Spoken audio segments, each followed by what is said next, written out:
Okay, so Rene Descartes. The first thing I want to ask you guys to notice is what is the main thing going on throughout all of Descartes' life?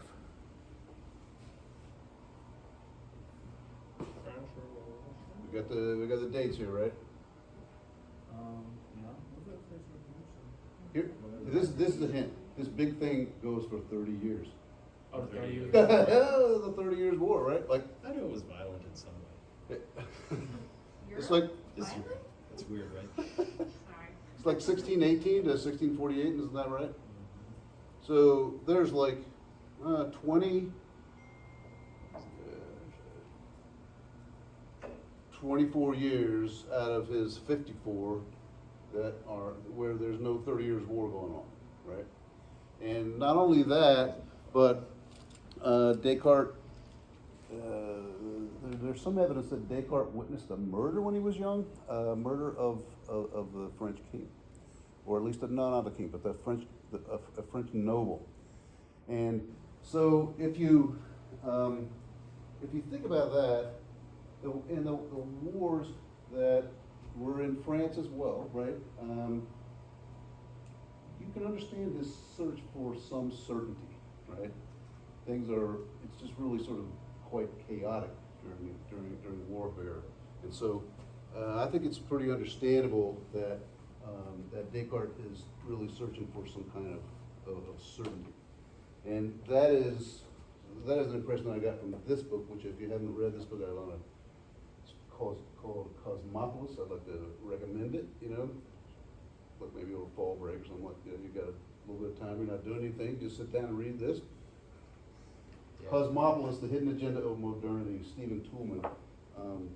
Very interesting take on Descartes. Okay. Okay. Now, before we talk about the meditations, let's talk about a couple of the innovations. And what happened there?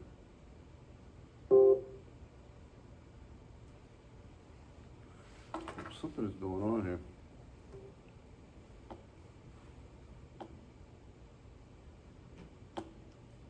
There we go. A couple of Okay, I think I was hitting the wrong button. A couple of innovations that were very important for the establishment of modern science, and these are good to know in general. But also in the meditations, he's going to follow these new methods, these innovations. Okay. I'm sorry, man. Stand out of you guys' way.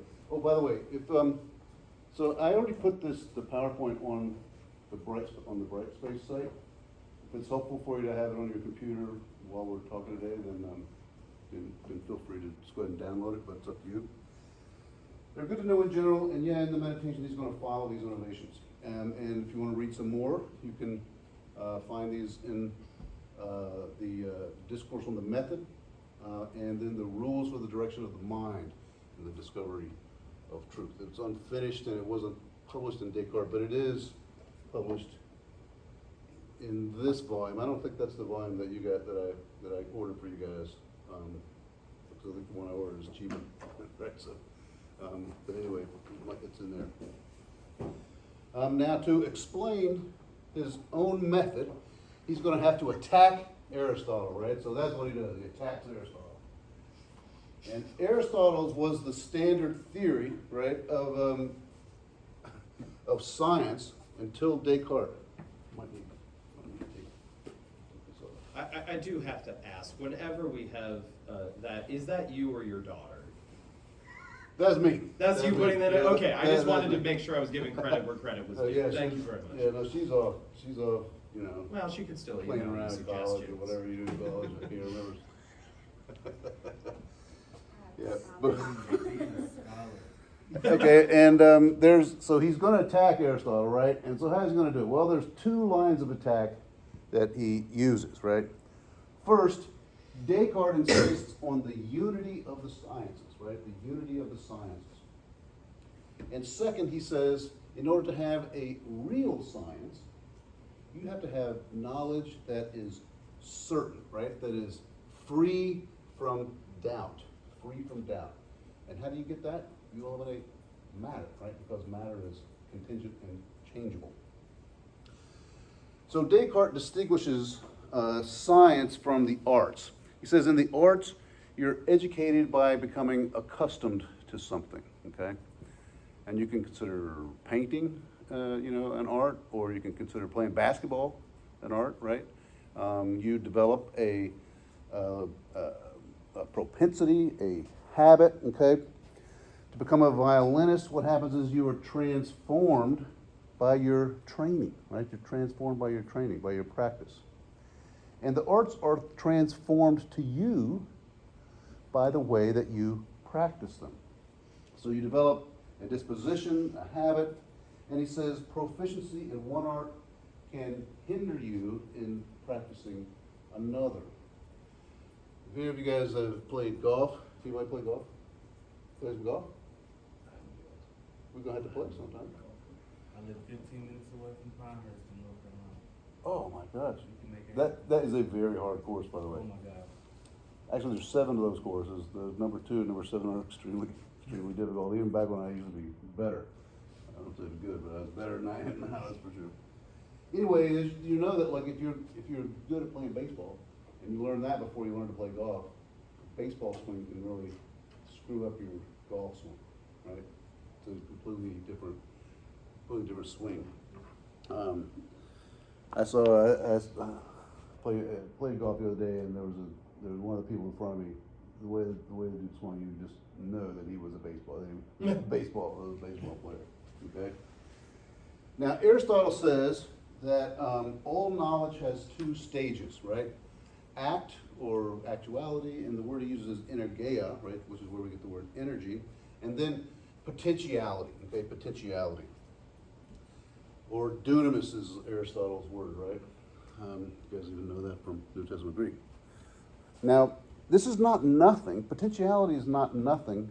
Okay, it's not like, well, I don't play the flute, but I could potentially play the flute. That's not really exactly what he's talking about. It's sort of like if you are on the basketball team and you're on the bench, you're not playing right now, so you're not actually playing, but you have been trained. Right, you have been trained, and so you could play, right? That's the sense that Aristotle has, right? And so the potential status of a thing is, I might have to move, but I always get right in front of the camera now. I'm sorry. The potential status of a thing, right, is a real status. Okay. Now, in the arts, Aristotle says, Descartes says, in the arts, you develop a hexis or a disposition. You develop a disposition through training, right, through practice. But he says this is not really true for the sciences. We don't need it to develop habits in the sciences. I think a fair amount of scientists might disagree with that, but this is Descartes' theory. And this means that the sciences can be learned together, right? Once you know one, you can know another one. Now you may think this can't possibly be true, right? Because different sciences study different objects, right? Different things, right? Biologists study living things, and physicists study forces, right? Things like that. Well, Descartes says no. All sciences, he says, are nothing but human wisdom. Nothing but human wisdom. And the difference introduced by the objects, he says, is much less important than the power of the human mind, the power of human wisdom to unify, right? So the differences of the objects are less important than the unity of the mind, okay? And your mind has a power to unify things, he says, that's stronger than the power of the objects to differentiate. Now, Descartes compares this power to sunlight and to its object, right? And it's an intentional comparison. Before Descartes, comparisons to sunlight were always used to explain the relation of all beings to God, right? So the analogy was that God was really the sunlight that sheds light on everything, right? But Descartes gives human wisdom the place that is traditionally given to God, right? Now, if you remember the Cardigan piece, he might well disagree with that, but he does use this analogy of sunlight as well. So the origin of the science then is the mind, and objects play a passive role. Okay, objects play a passive role. Now Aristotle says that the object really is the center of gravity, and it determines the nature of the science that would study it, right? So what determines the nature of biology are the nature of living things, right? What determines the nature of botany is the nature of plants. But Descartes says mind is the center of gravity, and since mind is one, all the sciences are one, right? I don't have like two different minds, like one that I use to play, we don't play tennis anymore because can't run anymore, but one I use to play golf, and another one that I use to read Descartes, right? We just have one mind, and the mind is unified, okay? Okay, now, if the mind is a good mind, he says, and by a good mind, what he means is a mind that uses his method, right? If the mind is a good mind, then it will make human wisdom, this is just the term, did Scrooge something up right there, didn't I? Sorry. You can smell fear. Oh my God. You know, so what happens is, like, if I think I'm hitting that button, you know, where I get my little pointer, but I actually hit that one and hold it down, then everything goes black, right? Anyway, I'll try to keep my fingers under control better. Yeah, so this is just humana sapienti. Ah, did it again. That's just his word for human wisdom, but no, wisdom right here uses, oftentimes it's distinguished from scientia, right? If it is a good mind, he says, then it will turn human wisdom into universal wisdom, right? Where we will see everything from one point of view, right? That's what universal means, right? It's from unum, right, one, and then versare, which is to turn yourself around.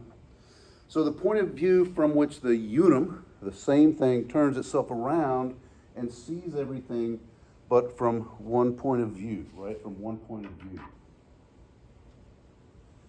And in the sciences, he says, we see everything from one point of view, and it's that of the mind, right? It's that of the human mind.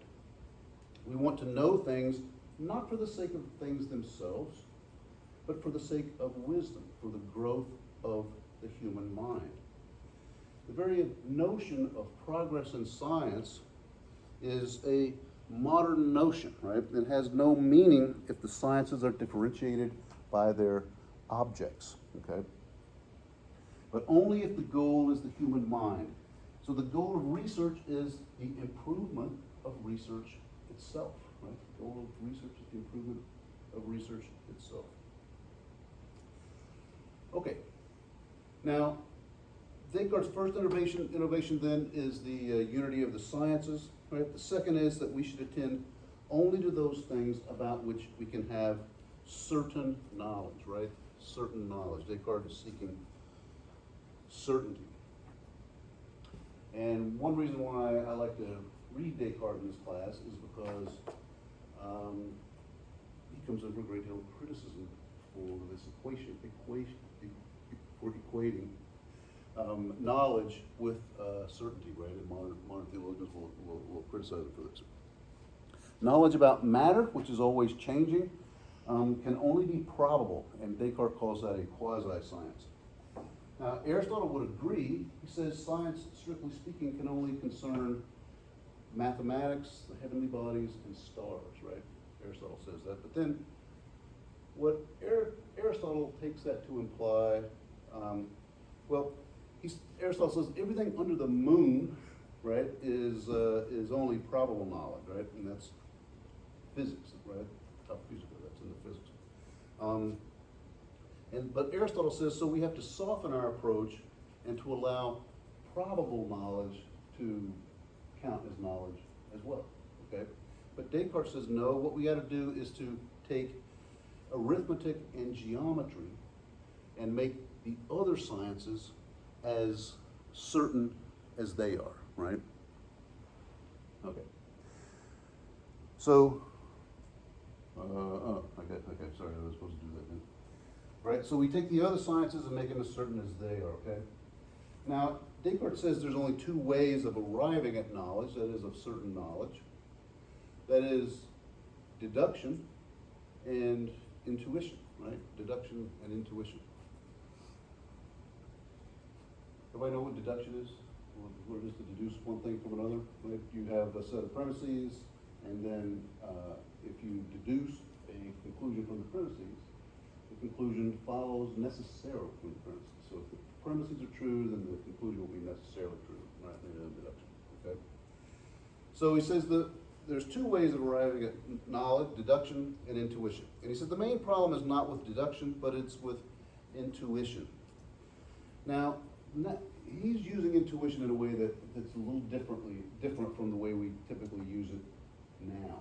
When we say now, I just had an intuition, we kind of think, oh, is this a hunch, you know, or something like that, without a whole lot of evidence. Descartes doesn't use it that way. He'll use intuition and the natural light as something that should be self-evident to you, right? So, in the sense of my favorite joke, right, about It's not bigger, it's not bigger than it is. it's not bigger than it is, and it can't be bigger than Which it is. killed at the service, but Yeah, absolutely thanks, demolished. thanks a lot, you guys. You guys are the best.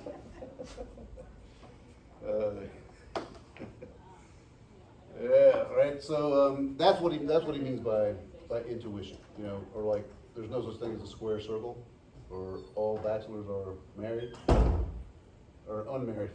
Sorry. That was a Freudian. Okay. I'm really bummed that we're recording this now. But, well, okay. So he says the main problem is not with deduction, but with intuition, and what we want to know is how not to admit false premises, right? How not to admit false premises and to admit true ones.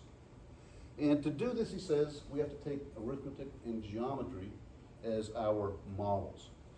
Now, in arithmetic and geometry, we reason deductively, right?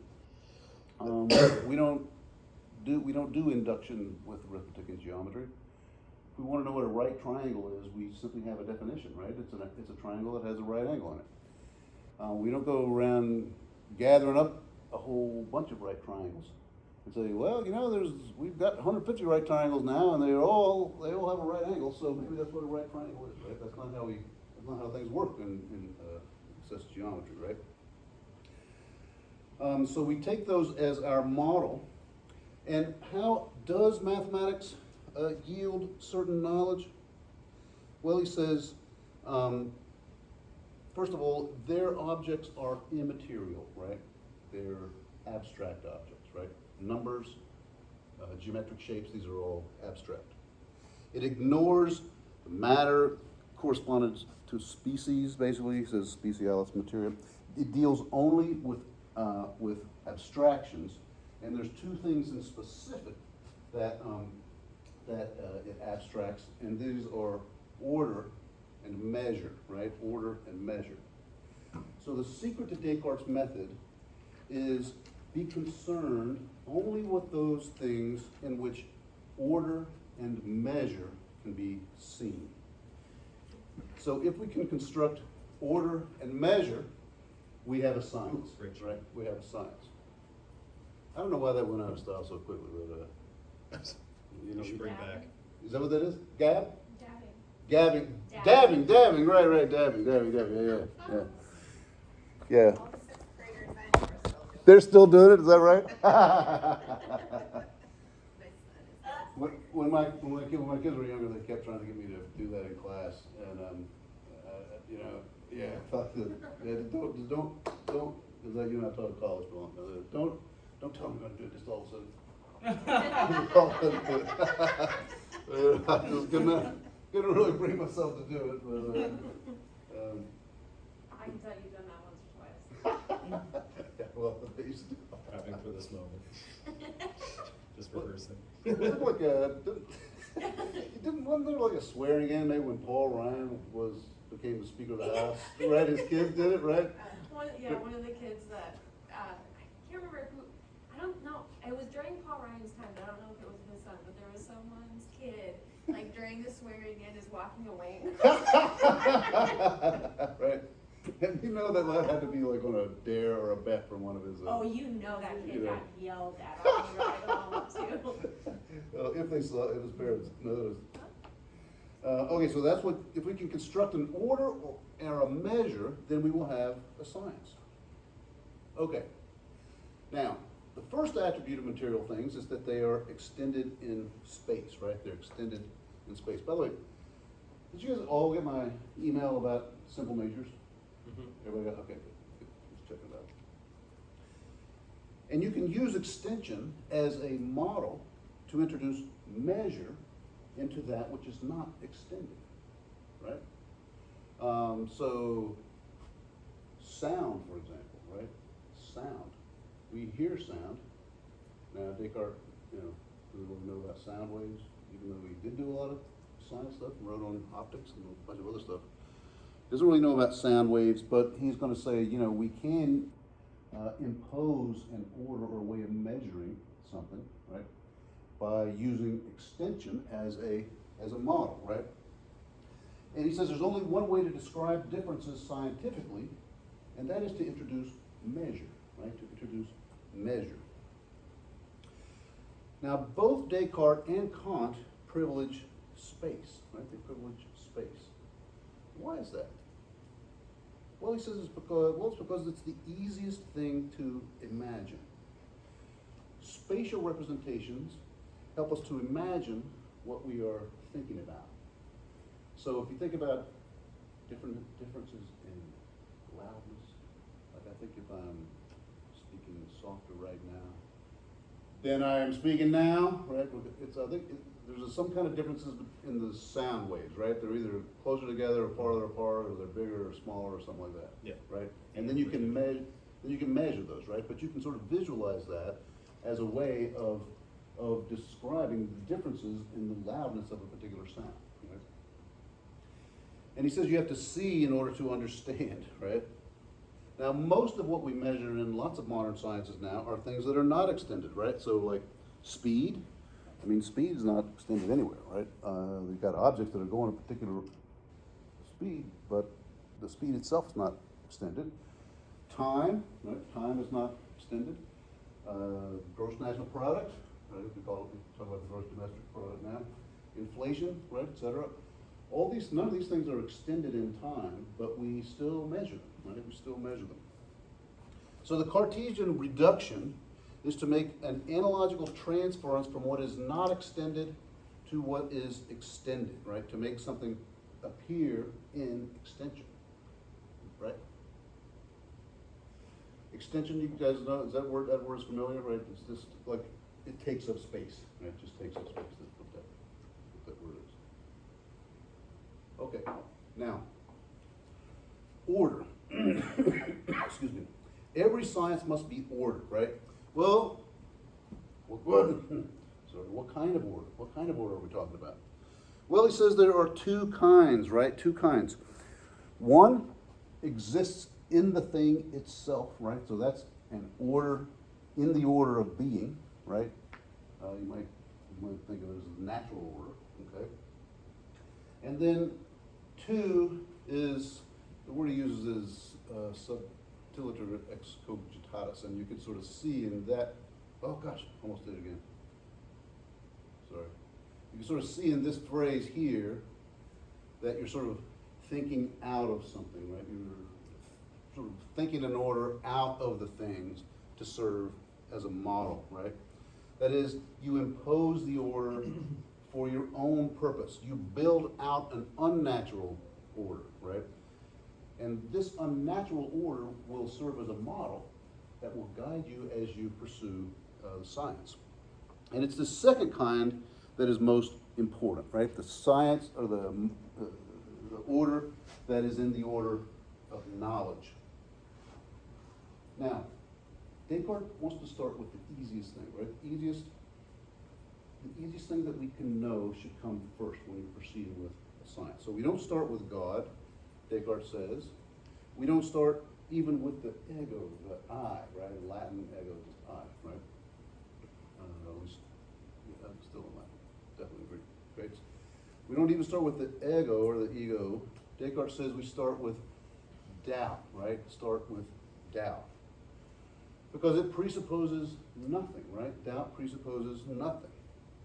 To doubt is the easiest thing, the simplest.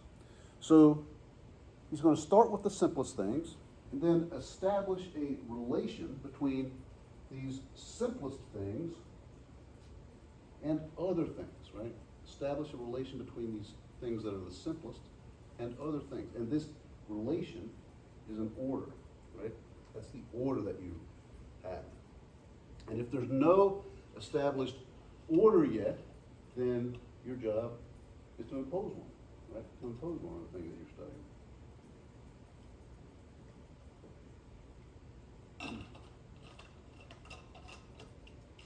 Excuse me. I'm trying to think of an analogy. Back when I was in college, I was, among other things, pre-med. And I had this job in the hospital, in the clinical laboratory, and sometimes I worked in the chemistry department.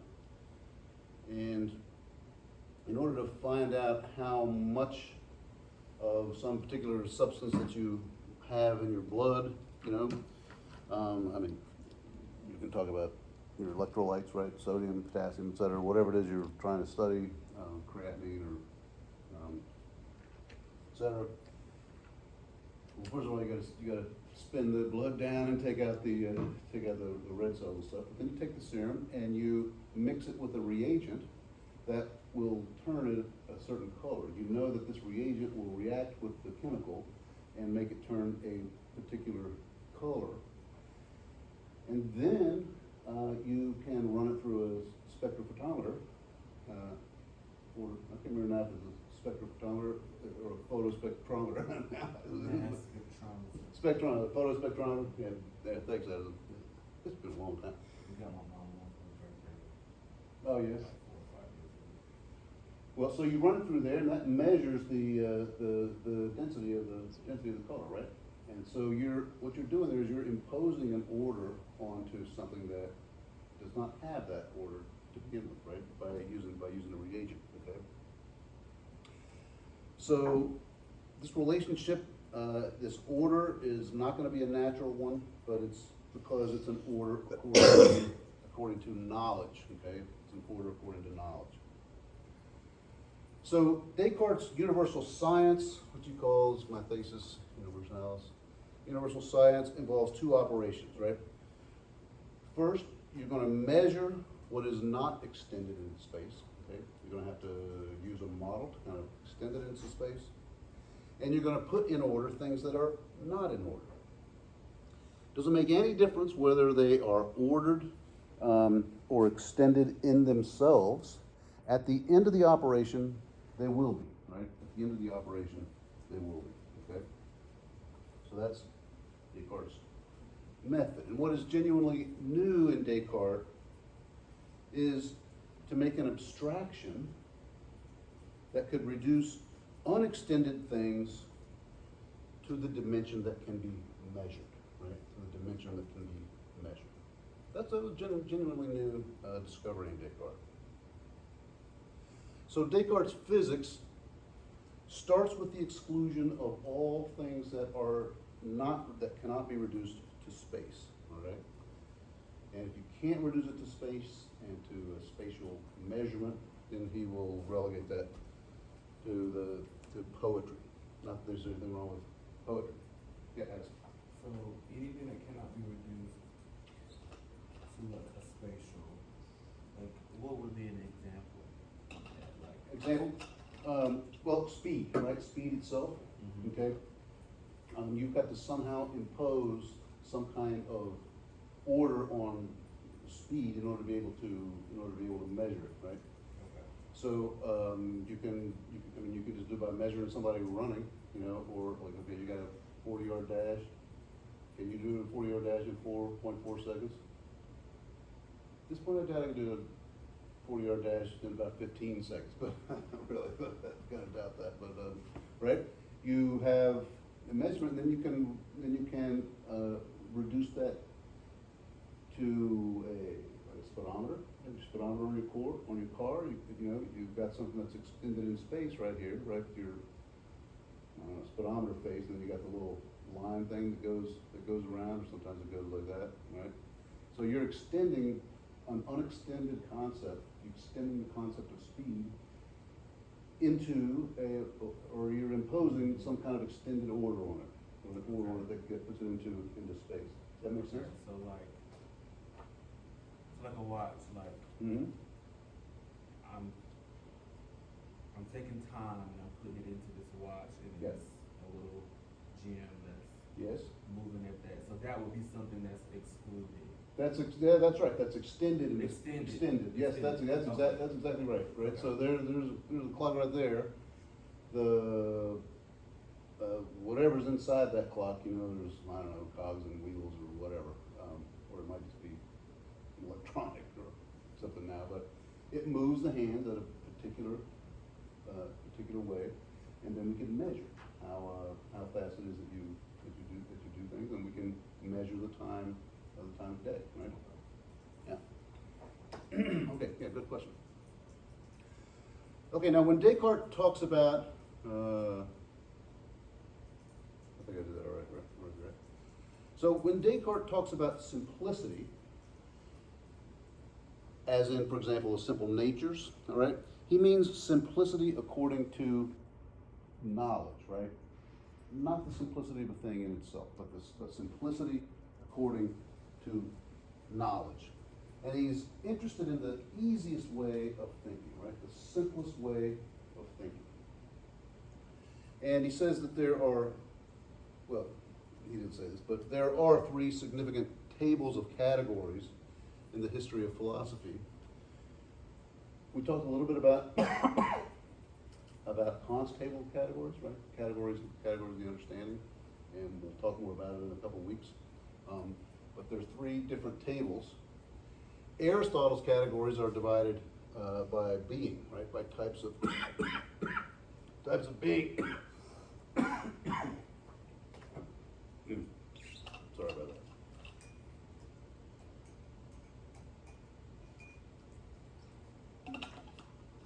And we've already talked about Kant, right? Kant's categories, he's got a table of categories where the object of the transcendental mind takes the place of Aristotle's being, right? You see just a normalized form of to be, right? So now the categories in Kant are the categories of the mind, right? Kant's in the 18th century, right? Descartes still in the 17th. But Descartes' simple natures are categories of the mind, right? They're categories of the mind. So Descartes was the turning point, right? Descartes is the turning point, right? And the thing that's important about, well, a lot of things important about Descartes, but one thing that's important about Descartes is Descartes really is a significant turning point in the movement from pre-modern notions of thinking to modern notions of thinking, right? And especially in science, okay? Okay, so now I'm going to talk about the meditations. Do you have questions about this stuff? I didn't ask you to read this discourse on the method, or sorry about that. I probably should have asked you to read that, but, trying to limit reading as much as possible. Yeah. So is Descartes going to be what brings about Kant's distinctions of the noumena and phenomena?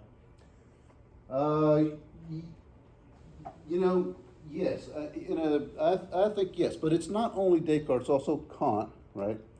I'm sorry. I mean, it's also Locke, right? Locke will also say that you really only have knowledge of the ideas that you have in your mind, right? So this distinction between noumena and phenomena is gonna really sort of be built on Descartes' understanding of the simple natures and also on Locke's understanding of knowledge, right? You've got knowledge of ideas. Okay. Yeah, yeah, that's a good question. Yeah, anything else on discourse and rules before we move on to the meditations? Okay, excellent. Now, let me ask you guys, I felt like this week's readings were easier. Did you guys find them that way too, or just as hard as the last week? Is last week really? We're a little bit easier. I was at least able to get an image of somebody sitting by a warm fire having these thoughts. Like, there was a little something more to hold on to, but Yeah. it was still pretty abstract. Descartes did a nice job of summarizing his own thoughts. Like, Yeah. the way it was constructed was such that, like, he rambled for a bit, but then he came to what his final point was and was able to put it in a Yes. succinct way. So Yeah, I was I think able that's to, right. in terms of like knowing what to underline, I was able to, Yes. get past the, Right, yeah, that's good. Now, in this version, he gives you a synopsis of the meditation before you get the meditations. Did you have that in your version too? Okay, good. Good, yeah, I'm glad. And, there is a kind of, there is a certain, movement. I wonder if, like, when you're getting confused, if like it was in this sort of rambling bit, you're like, what the hell's going on here, before you kind of got down to the bit, at the end. But anyway. A couple of pages and realized that he was doing that. I was like, so he's just literally writing anything at the end. He like brings it all together. It took me a couple of pages before I realized, oh, okay, this is what he's doing. yeah. Yeah, it's funny, like these bits in the middle were there to like help you understand, kind of to be like sort of examples, but in a way they kind of are more obfuscating than sometimes examples. But they're supposed to be helpful, right? But sometimes you get rambling too much, they can kind of obscure what you're really trying to say. Okay, so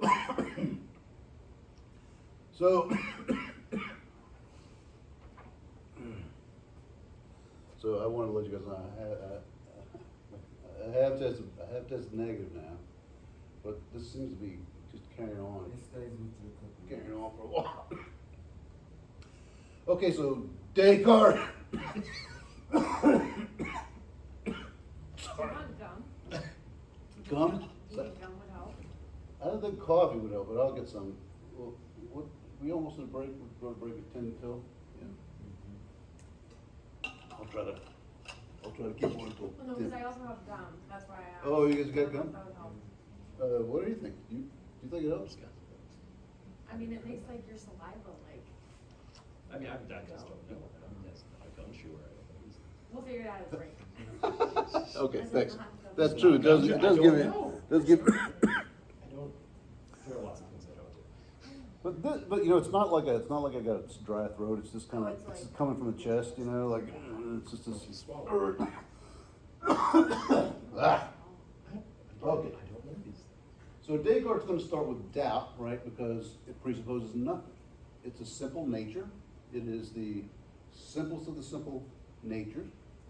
And in the first meditation, I'm gonna give you a little overview on all the meditations first, and then we'll come back to the first one.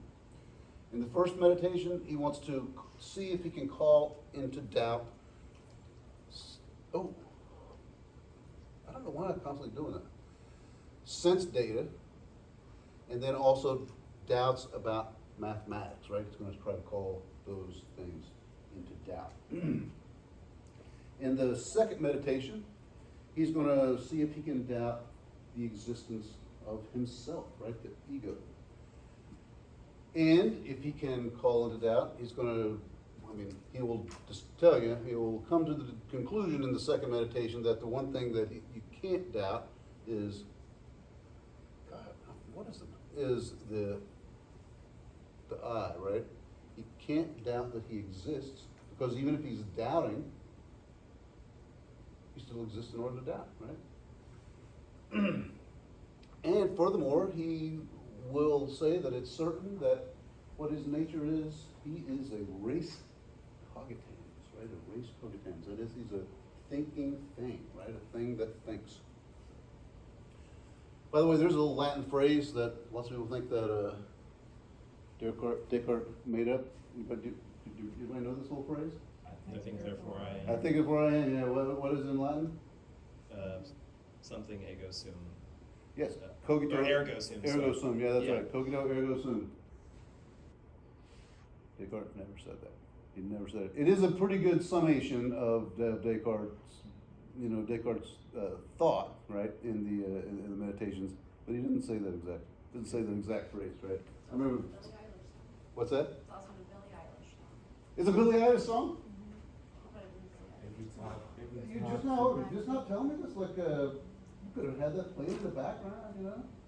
You have 2 kids to entertain. That's a good point. That's a good point. Yeah, yeah. Yeah, but one of them's gone now, and the other one only talks about music. It's a song. One of them. Oh, that's a good point. That's a good point. He's still not off the hook. One of them only knows about dead musicians. Yeah, that's pretty much. Yeah, that's kind of I right. had a full hour-long conversation with him one time about Mahler, and I was like, I just had a full conversation about Mahler with like 14 minutes. What the hell? Yeah, he does go. He does go about like something how like Wagner really just totally screwed over Liszt, like borrowed a bunch of money from him and never paid him back. And, wound up marrying his daughter. And, anyway. That's the same thing that happened to Sam Cooke. Is that right? What's his name that sings "If You Think You'll Love Me Now"? Is he the guy with like a really high voice? Who's Sam Cooke? Yeah, Sam that's Cooke is- Smith, maybe oh, Sam Smith. Yeah, That's Sam Smith. Okay. Sam Cooke's son. See, you got it. You're him. Sam Cooke is the guy. I was born by the river. Oh, I know that. Oh, yeah, that's so Sam Cooke. Bobby Womack married his wife. Sam Cooke died. Yeah. Bobby Womack married his wife 3 months later, and then like 5 or 6 years later, got his daughter pregnant and then married her. Whoa. Divorced his ex-wife and divorced Sam Cooke's widow, and then married his daughter, and then he made a song about it called "I Really Think He Loves Me Too Much." No, he trusts me too much. It's a crazy story. I'm sorry. That is a crazy story. It should be a Greek tragedy about that. It's just so ridiculous. Okay, so that's what's going on in the second meditation. Then in the third meditation, Descartes contemplates the existence of God. This is the so-called first argument, Descartes' version of the ontological argument for the existence of God. He comes up with the idea that God exists through the idea of the infinite, right? The idea of the infinite. This is Descartes' version of the ontological argument, according to most people, but not necessarily according to Cunningham. In the fourth meditation, he talks about the relationship between the intellect and the will. And here, according to the majority of interpreters, Descartes wants to rebuild the sciences that were put into doubt, but to build them in a certain way. And to do that, he says, we're going to need a definition of truth and a theory of judgment. And Descartes is going to say in the fourth meditation that the source of error is when our will decides to assume the truth of a statement without sufficient illumination from the mind or from the intellect, right? When our will decide to believe the truth of a statement that we haven't had enough time to, that our minds haven't had enough time to illuminate, okay? Okay, so that's the fourth meditation. Then in the fifth meditation, Descartes is going to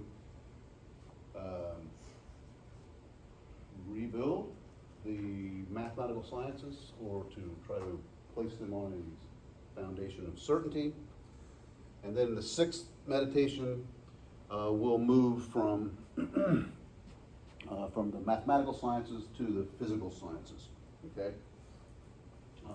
So So there's a kind of there's kind of a movement in Descartes, right? If you go first meditation, what's the first thing he's gonna call into doubt? Accuracy of sense data, right? The accuracy of sense data, okay? And then doubt about mathematics, whether we can doubt the truths of mathematics, okay? And then those are the last two things that he that he puts back into place, puts in, right, in the fifth and sixth meditation. Fifth meditation, the sixth meditation. So there's a kind of symmetry. That's the word I was trying to think of. I couldn't quite do it right. There's a symmetry there for Descartes. Descartes will also have what's kind of another version of his argument for the existence of God in the fifth meditation. But what founds or grounds it all is the third meditation, where Descartes realizes that all of it depends on God, right? All of it depends on God. Okay, so those are the little summary of the six meditations. So why don't we take a little break and come back in about 10 minutes. I'll try to get some coffee. I need to start carrying around, like, maybe halls, like throat lozenges or drops, whatever you call them. When kids were younger, whenever they get sick, they would somehow we would all of a sudden come up with like a giant Costco-sized bag of throat lozenges. Okay, so I'm gonna go get some coffee. Anybody else want anything? No? Good. Okay.